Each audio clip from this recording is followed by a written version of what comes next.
It's July 17th, 2024, and I'm with Mr. John Jeckovich. We're reading his book, Their Mother's Sons. We're on page 262, chapter 10, and it's titled as Church Service and the Bulge. This is Mr. Jeckovich landed into France, and he's getting closer to the front lines, which left us the remainder of the day with the time on our hands once again. We were also restricted to the company area and could not go into the small town close by. Finke and I decided to go back to the trailer and recheck the gun and the equipment.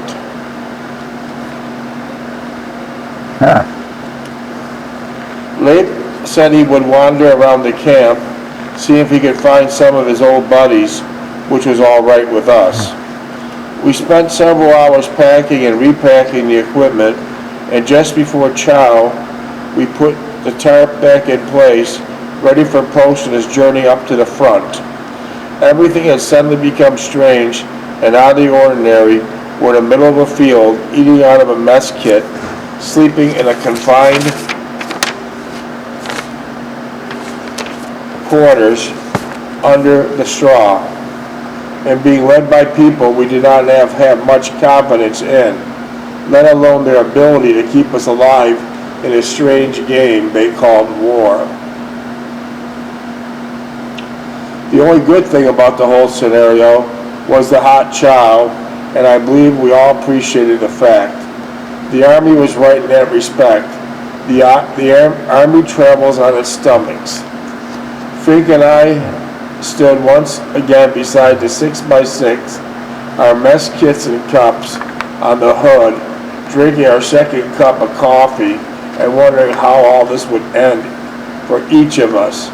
Neither of us talked about getting killed or even severely wounded, but it was clearly on our minds all the time, and we both realized it. I would ask Finke what he thought of the Druid's little talk, inspiring. He answered, and I agreed. We both were concerned about our immediate future, especially with our present cadre of officers, or say non-cadre of officers. Finke was a squad leader for almost 3 months, and he still was a private first class. It was not that he was tenacious or even resolved in obtaining the stripes, but it indicated the kind of military awareness we were up against. Our camping out here in a field on the coast of France was more like the Army problem or an exercise back in the States, instead of which it really was preparation for combat. We just could not see the outfits going into combat. In reality, they were just what we're going to do. Anything in there look familiar? Yeah? Yeah. If anything looks familiar, just interrupt me and tell me the story, okay? Navy recruiting station. Well, does anything look familiar? If it does, interrupt me and tell the story. Huh?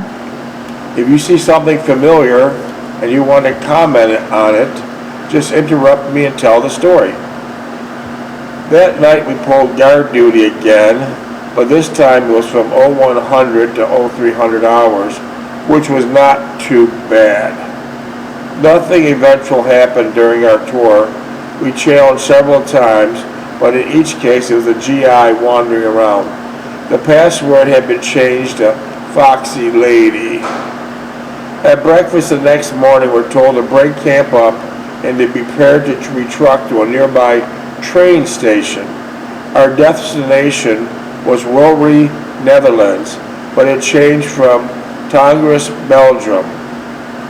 We made a 250-mile trip in a traditional Holmes 40 Chauvin and 8 boxcar, while Post and the motorized elements traveled by road. The 9th Army, to which the division has been attached, had planned an operation for the village in Kleinkirchen sector in Germany, but the German breakthrough in Belgium necessary the attachment of divisions to the 7th Corps of the 1st Army by midnight on 22nd December. The division command post had opened its units assembled on Aquair, Belgium. The train ride in the 40s and 80s was far worse than a channel crossing on the British. We huddled in about 30 to 40 in a number in these small, dirty French cattle cars, and no windows and no seats. We sat on the dirt-encrusted floor with only a couple boxes of K-rations and a canteen full of water for the entire 250-mile trip, which took us almost a day and a full night. There were no toilet facilities. The train would stop every 4 hours for a piss call or to stretch your legs. The conditions inside the boxcars were intolerable, and only the Army could get away with this situation. Varela was getting worse, and Finke and I greatly concerned about him. He was displaying signs of withdrawal. There was no one we could talk to about his condition, and once again there were no officers present on the train. Finke was the only acting squad leader present, besides Sergeant Garson of the 4th Squad. Sergeant Garson was almost the opposite of Finke. He was a gregarious, cheerful, and always won the boys. He was well liked by men in his squad, probably because he did not always go strictly by the book, and whenever he could cut corners for his men, he would. Right. He would.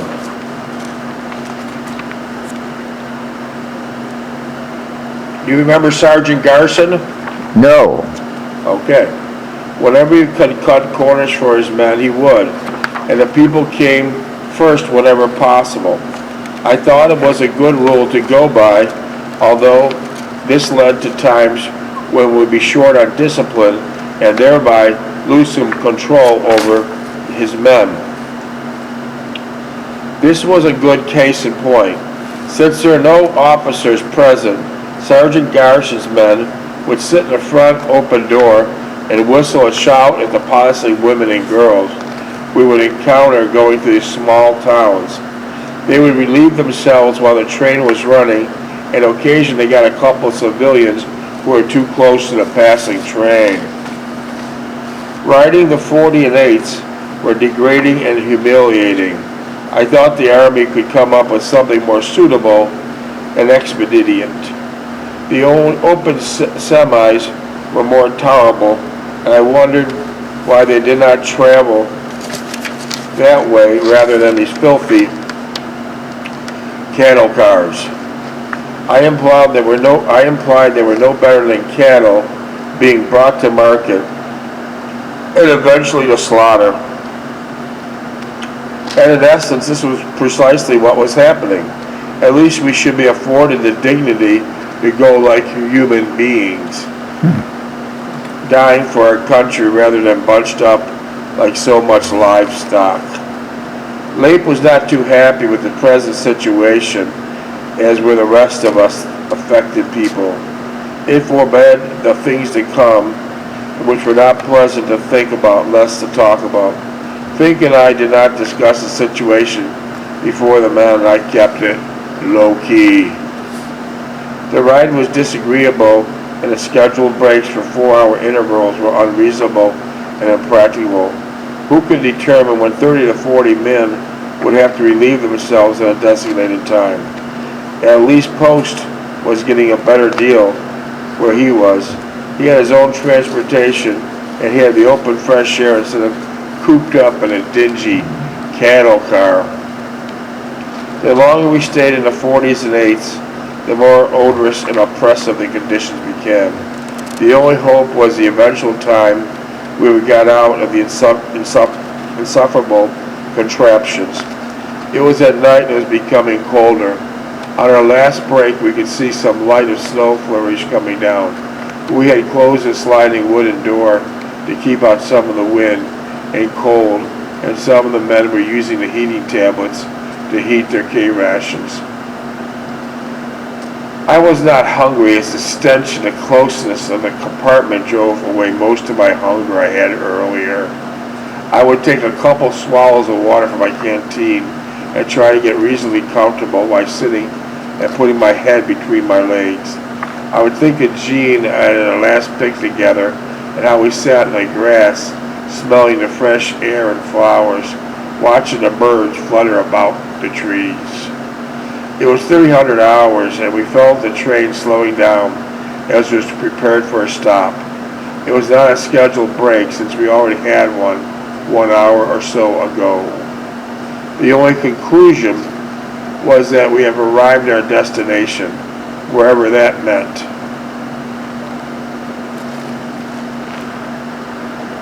What? Anything would be better than our present ordeal. Sure enough, we had completed our destinable journey. This is it.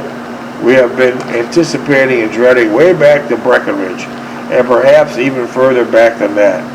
We were told that we're in the vicinity of WWII Belgium, and due to the German breakthrough in Belgium, we are attached to the 7th Corps of the First Army. The German counter-offensive was advancing rapidly, and the salient had bypassed Bastogne, and a thrust march with an estimated strength of 2 armies, the 5th and 6th Panzer. The Germans thrust everyone into mass confusion. Although we were an untested division, there was no time for niceties of the meticulous introduction to the art of warfare. The German threat demanded immediate action. There was no time for the division to act as a unit and execute essential reconnaissance. Therefore, the 7th Corps commanders ordered the various regiments and divisions attached to more seasoned and experienced elements. On 24th of December, 2nd Battalion of the 291st Infantry Regiment attached to the 2nd Armored Division. With the remainder of the combat team, the 291st was ordered to move to a new assembly area in the vicinity of Slaughter's, Belgium, and the 7th Corps Reserve. After leaving the 48th, we marched several miles forward to the 2nd Armored Division. It was good to feel the cold, fresh air in my face, and almost like a hot shower and rejuvenation it instilled in me. After our initial relief of exiting the 40s and 8s, the reality of our situation was vividly brought home to us. I could hear the distant rumble of heavy guns, 105s and 155s, something I never heard before in such a magnitude. Everything else was up to now became secondary and forgotten, completely erased from our minds. This was what we had feared and agonized over the past few months. This would be our test. This would be the judge of our individual mettle. What we did from now on would live with us the rest of our lives, provided we lived to relate to it. This was much of military traffic on the ice-crusted road, considering it was 200 hours. We went through a little town called Bomo, in which there was much activity. We saw several kitchens set up, a divisional medical clearing station, with many Army nurses, and a logistical substance were the tanks of the 2nd Armored Division. Most of the men attached to tanks were billeted in nearby houses, and we thought that was a good omen. We were told by some passing tankers we were approximately 5 to 7 miles behind the line of departure, the front. But since the situation was so fluid, and with the Germans advancing in all directions, the situation could change at any moment.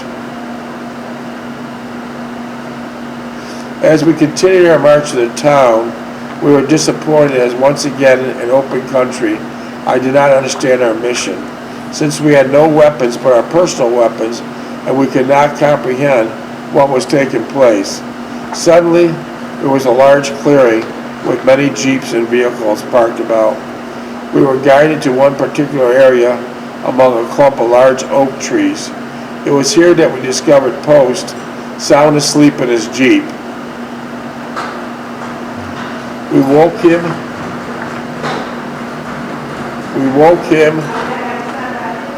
as he's surprised and happy to see us. He said that he had been here since morning, awaiting our arrival.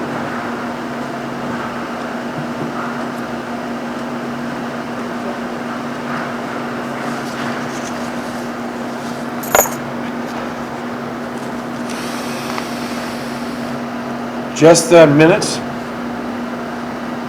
14. Just then, Finke came up and seriously told us to get the gun and the ammo from the trailer and follow him. He also said grab a couple of boxes of K-rations since he knew that we had not eaten most of the day. We followed into the riverbank and were told to dig in. This would be our defensive position for the time being. How long we'd occupy it, no one knew. Just dig in the gun and set up the guard roster to get some sleep, and I'll be back shortly. He muttered over his shoulder as he headed back towards the darkened town, a short distance away. Leip and I got our entrenching tools and started to dig in the gun.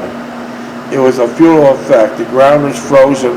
Besides, they were making too much noise picking our shovels in the hardy ground. I told Leip to hell with it and set up the gun, and I will check the water in the receiver. We had filled it with antifreeze and water at Haverford West,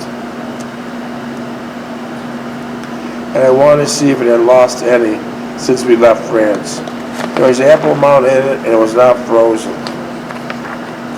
I told Leip that I would stay up for a while and the rest of the squad should try to get some sleep. I knew it was an asinine remark. How could anyone sleep under these conditions? It was about 30 degrees out, snow on the ground, no blanket, rolls, or anything to keep the cold out. I had worked up a sweat just walking to the spot. It was already getting chilled. We had no means to warm up. My shoes were wet, and my socks and feet from walking in the snow. Our galoshes were back in the trailer, and I could not think in what next. These jerks running the show will probably get us killed, and no one will be the wiser. I thought somebody had better get us out of this cold to where we could at least change our wet clothes. My pants were stiff from the knees on down from thrashing in the deep snow, as were everyone else's. Finke returned and said he wanted 2 men left on the gun and the rest of the squad should follow him. I elected to stay with Leip, not knowing what to take place, but reaffirmed in the belief that we would be going to an affordable, warm place to thaw out. Sure enough, about 15 minutes later, Finke returned and told us to pull the gun and follow him. We went in the direction of the darkened town and followed Finke into one of the houses. The warmth was overwhelming. And the smell of hot food was stimulating and intense. The rest of the squad here were elements of the 2nd and 3rd platoons. We were the guests of the rear elements of the 2nd Armored Division Headquarters Company. They provided the warmth and the hot food, and for we were grateful and very appreciative for their kindness and hospitality. This was part of the war we did not anticipate, nor really think was possible. As we were under their direct command, they assumed full responsibility for our actions. We were informed that we were in town of Grand Menil, and the river was outposted on the Earth River, and the Germans were advancing on a large front. But we were several miles away from the river. Hey, here's how we slept in that stupid troop ship, Dave. Look at that. I seen that troop ship. You see that picture? Yep. Tell me about it, John. Where did Tell you us sleep? about it. Huh? How did you sleep?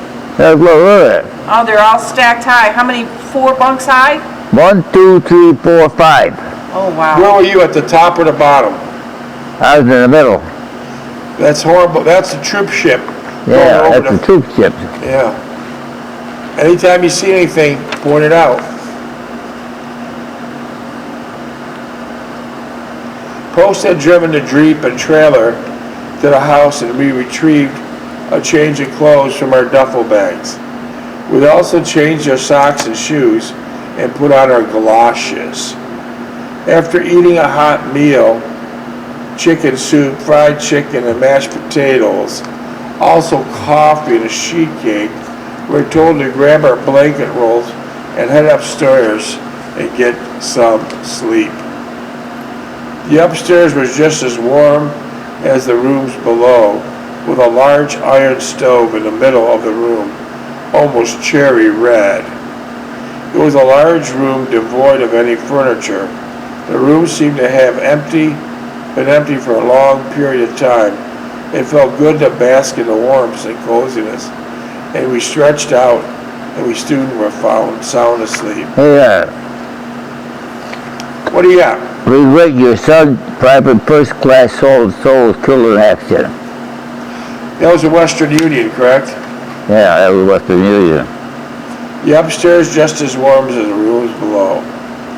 It was past 1200 hours when we're awoken and turned to pack up. We're moving out. Post met us outside, and once again, our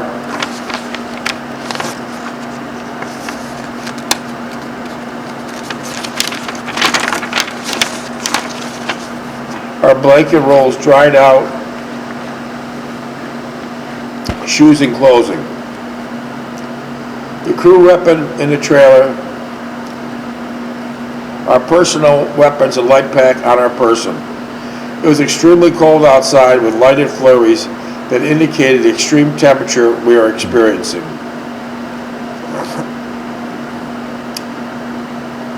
As we walked in the snow, we could hear our galoshes crunching in the snow underfoot. In the distance, we could hear the rumble of big guns. It all set somewhat a menacing picture of our future. We were released from the 2nd Armored Division and moved to a new area by trucks and dug into the hills of the Village St. Gertrude. The soil was sandy and therefore easier to dig in. We dug the gun in fully, slipped a belt through its breech, and slammed the cover into position. Our guard roster made up, were prepared for our second night in combat. During the evening, our flank was attacked on the left by elements of the Volks Grenadier Regiment. The rifle company and slit trenches ahead of us took a few hits, and there were several casualties in G Company. Lucky there was no artillery involved, and we found out later that the German combat patrol of sizable strength probing our lines.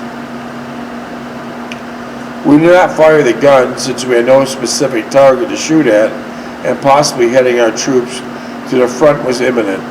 I did not see any Germans, nor did I see anyone else in our squad. G Company came in contact with us, few from a distance, nothing hand to hand as you invariably see in the movies. During the daylight hours, we made a little movement as possible that we could not give away our position. The news was that the Germans were still advancing in great strength along the fluid line.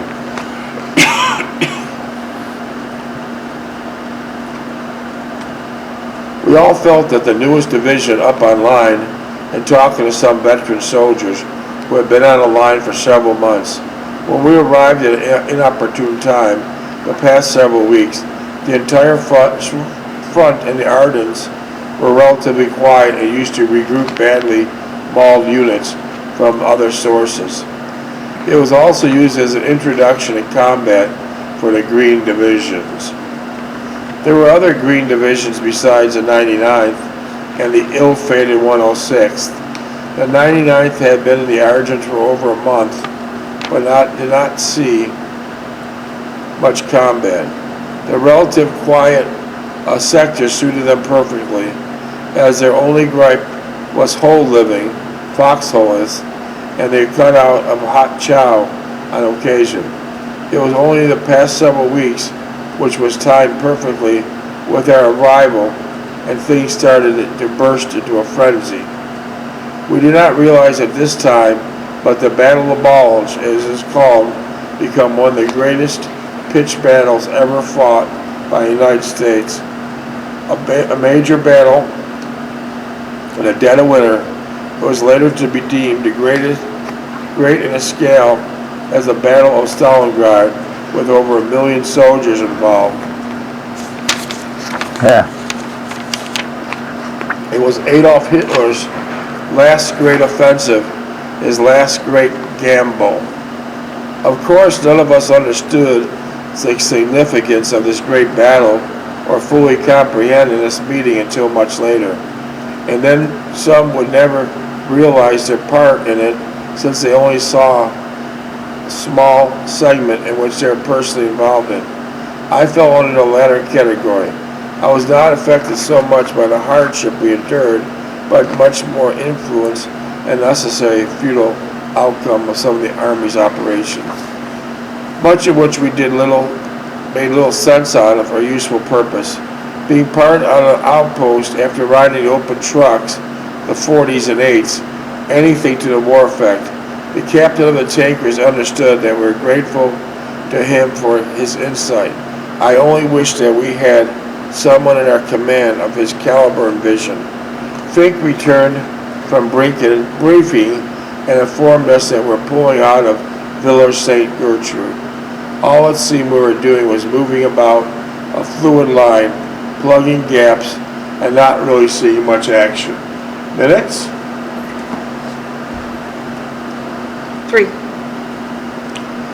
And such we had been shelled several times, but nothing of great intensity.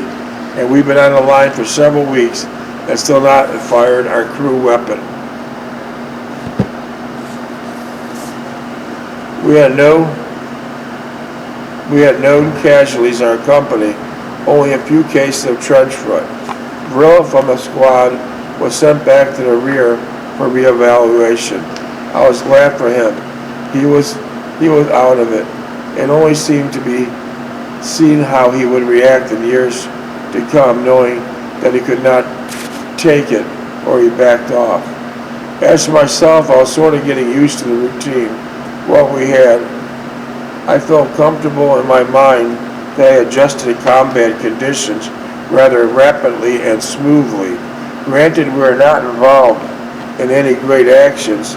Nevertheless, it was a big adjustment. I had crossed my first gigantic hurdle. I felt more at ease, but there was always a lingering empty feeling in the pit of my stomach where there's something of substance coming up. I never really conquered or fully suppressed it. We were still doing much jumping around, moving from one sector to another, and not really knowing what was going on or wondering if we're really doing any good. We felt that we're being deployed to plug one hole after another. The Germans would break through one sector, and part of the division would rush over to assist in the blocking their advance. It actually never came face to face with the enemy. We only came in contact with them from a distance, over the next hill, behind the next tree line, across the river, or beyond the next town. We were sleeping outdoors most of the time, in almost zero weather, with a few hot meals, and I had only taken a shower I have not taken a shower since leaving Haverford West. Our morale is at the lowest point since leaving the States. Minutes? 43 seconds. And to make matters worse, we were not operating as a division, but were doled out to piecemeal 7th Corps and 17th Corps to a division here at times, the most humiliating aspect held in division service. In substance, we wanted to prove ourselves, but I guess the higher echelon outside the division had other thoughts on the subject. In a way of breaking up the division in segments and attaching the more experienced units was a godsend in disguise. We'll take a break for a little bit. Okay. All right, we'll take a short little break.